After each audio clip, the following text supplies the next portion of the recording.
this week, once again, we have the distinguished political leader of the United Progressive Party and the leader of His Majesty's most loyal opposition to address these matters for us. Good morning, sir. Good morning to you, Jackie, and good morning to your listeners here in Antigua and throughout the world.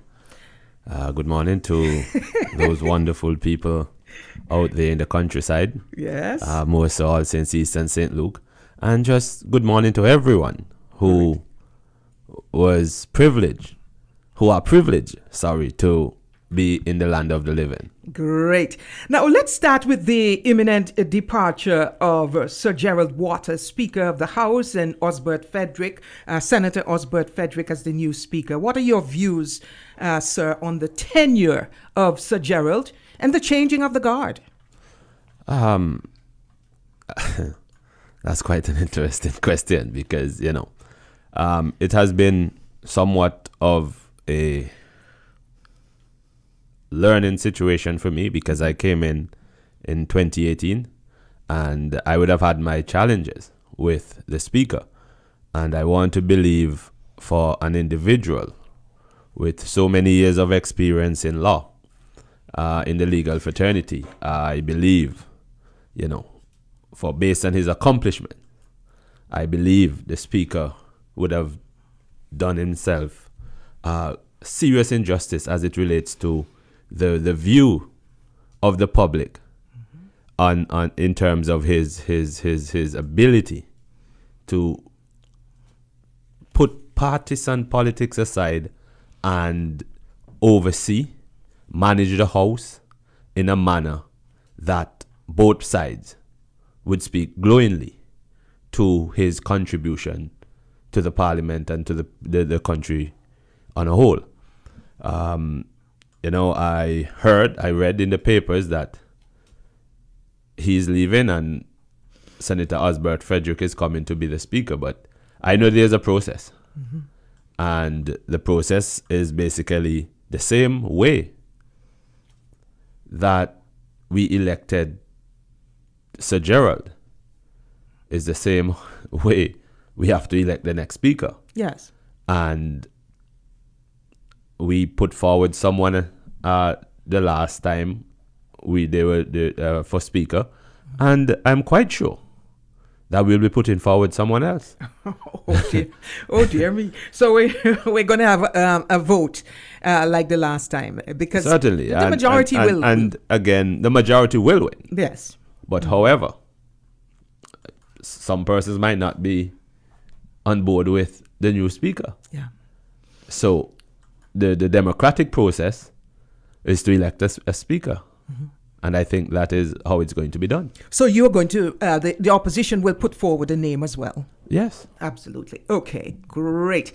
So we'll look forward to that. That should be an interesting sitting. Let's quickly try to whittle down some of these issues. The Alphano has sailed out of our waters with its new owner this week. But we are also hearing that the $40 million US in windfall has already been spent. Your thoughts on this? Well, the government would have been, in my view, adamant that they're going to sell the Alphano, even with all the challenges. Mm-hmm. We're still yet to see the sales agreement. We're still yet to hear anything is in the court by the individuals. If the individuals are the winners of these lawsuits, the financial burden is placed on the people of Antigua and Barbuda. And,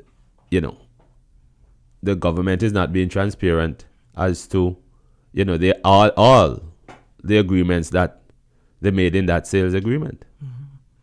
And I think I heard the Prime Minister saying that the monies have already been spent at paying down debt and I guess... Yes, I did. I heard that. I believe that would have been a question posed to him in Parliament. By you, okay. And he would have said, yes, they received the monies and the monies would have been spent already. Now, I want to quickly pivot to what is perceived to be a continuing brouhaha in the United Progressive Party. The party has seen the resignation of a number of high-profile members, most recently Winston Henry, Arif Jonas. As political leader of the United Progressive Party, are you concerned at all about the perception out there that there is turmoil and turbulence in the United Progressive Party? Of course, it's a concern. No one would want to lead an organization where it seems as if everything is going wrong within the organization, so members are leaving. But I just want to place on record and to give the public an insight of what is happening within the United Progressive Party. What you're seeing from persons is they are deliberately trying to undo the democratic process of the convention. I would have won the convention fair and square. I would have engaged persons after the convention. There are persons who stated on the convention floor that they finished with the UPP. There are also persons who said Pringle can't lead them. There's so many things that transpired then that is playing out today that they were serious. Now, Winston Henry. I heard Winston Henry on a program with Dave. And he said that one time he's not a member, he's speaking and the next time he's a member. Now, I don't want to see anyone leave the United Progressive Party. A matter of fact, I want people to come into the United Progressive Party. But I believe people must be genuine. I believe what is happening, they're trying to destabilize the United Progressive Party under my leadership. And it will not happen. Because you can't tell me you're part of an organization. And if things are going wrong, you're speaking outside the organization but never voice your concern in the organization. People need to ask them, when last have they been to a meeting of the United Progressive Party to hear their concerns if their concerns are so great? There was a general membership meeting that was called a week or so ago for them to come and ventilate the issues that they're having. Because again, the last time I can recall, and I can speak to the Winston Henry situation, the last time I can recall, I personally called Winston Henry. He was on the media. He was hitting me about the Public Accounts Committee and the Public Accounts Committee. And I would have said to him, I realize that you have an interest in the Public Accounts Committee. I'm putting a committee together to review the public accounts because it's a lot of work and it's a lot of figures. So if you join and other persons are working on the accounts, it makes it easier and more effective. So we pulled the information and he said yes. But by the morning, he sent a long note basically saying, I need to go and sit with the MPs first because MPs have interest in the public accounts and he will serve as an advisor. Now, if you're serious about this, we all work together. There is no separation. We all are part of the United Progressive Party, and the perception of a divide, that is not so. There are persons in the organization that I would have reached out to that even up to today, I haven't received a call back or they have answered the message. So how can it be that all this is happening, but yet still you only learn about the situation within the media? When I heard about the resignation and I called the General Secretary, she too is in a state of disbelief because what? The media carrying it, but nobody submitted a resignation to the party. I can understand you submit it to the party and then send it to wherever you want to send it. But what is happening? They're sending it to the media. So therefore, it's in my view, it's a deliberate attempt to bring the organization into disrepute. And I cannot sit back and allow that to happen. Yes, I want persons to stay within the organization. Yes, their situation, I honestly believe that persons set out to destroy the United Progressive Party if it's not certain people at the helm of it. And that's just the reality. Can you just confirm for me, because you won. You won in a democratic process. The leadership, the entire leadership won in a democratic process at the convention, the last convention. Can you just confirm with me, for me and for all of our listeners and viewers, all of these people who are resigning, are they people who opposed your leadership? Because I had a discussion with someone yesterday and they said to me, Jackie, don't you see what this is? It's sour grapes. These people have decided to pick up their marbles because they have lost at the convention. But you just got to wait until the next convention. If you want leadership, you wait until the next convention. It's every 2 years, right? Yes, but that's the situation. There are persons, those persons they were supporting the other side. Yeah. Now, if you know me, Jackie, once we pass that process, we move on. But they're lingering. Some persons are carrying it further than it's supposed to be. Yeah. It's just a deliberate attempt to undermine my leadership, to show that the party is in chaos, so that it destabilizes the United Progressive Party. And it will not happen. Because I'm not going to sit back and allow persons to speak negatively about the organization that I'm leading and don't respond. So the quietness of Mr. Pringle is no more. Because I'm going to speak on it and I'm going to address any individual who come publicly and try to defame me or try to degrade the leadership of the organization and continue to try and bring the organization into disrepute. We have to take the break, sir, and I like this strident Pringle. I love that strident, forceful Pringle. We're going to take the break. If you joined us late, we're speaking with the political leader of the United Progressive Party and the leader of the opposition, the Honorable Jamal Pringle, about current topical issues in the national psyche. Now, in spite of all that is going on, Mr. Pringle, in the perceived turmoil in the United Progressive Party, what are you doing as political leader to bring the party together, to inspire confidence in the party and in your leadership across the nation?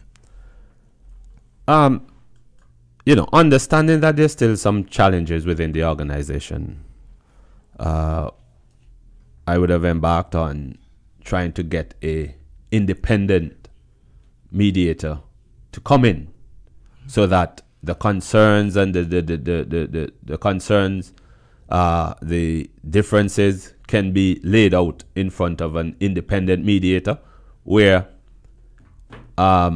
we can all trash it out and move on in the interest of the people. Mm-hmm. The United Progressive Party has a mandate to save Antigua and Barbuda and offer something better to the people of Antigua and Barbuda.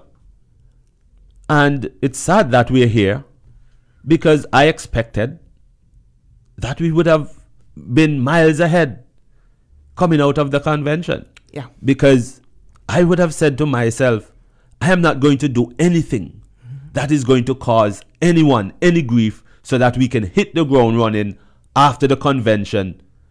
Doesn't matter who emerge victorious. Right.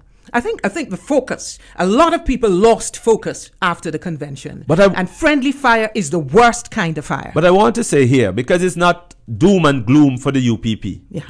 Because I can say since convention, over 160 new members joined the United Progressive Party. And there's still persons who are sending in application to be a part of the United Progressive Party. And I just want to encourage all of us. What we are doing is not helping. Mm-hmm. the people of Antigua and Barbuda. And as a people first organization, it is important for us to maintain calm and level heads as we go forward. That's the reason why you never heard from me. I could have been in the media responding to a lot of things, but I'm trying to get things under control, but persons just refuse to work with me. And again, what did I do? All I did was to win the convention. So again, I am appealing to all my brothers and sisters. Let us focus on the task ahead. This is not about Pringle, because if Pringle is not the leader today, I will assure you, whoever is the leader, Pringle will be supporting. Yeah.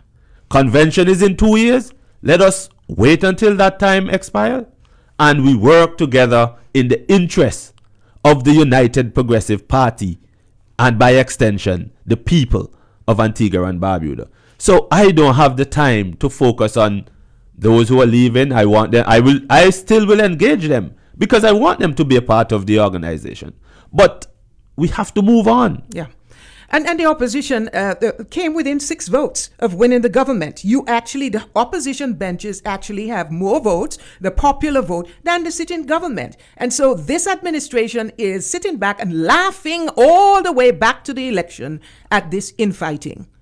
Friendly fire is the worst kind of fire. I think lots of people have lost the focus on why the opposition should be doing what you're doing right now. Let's talk a little about the Poultry Association meeting with Cabinet. The price of eggs.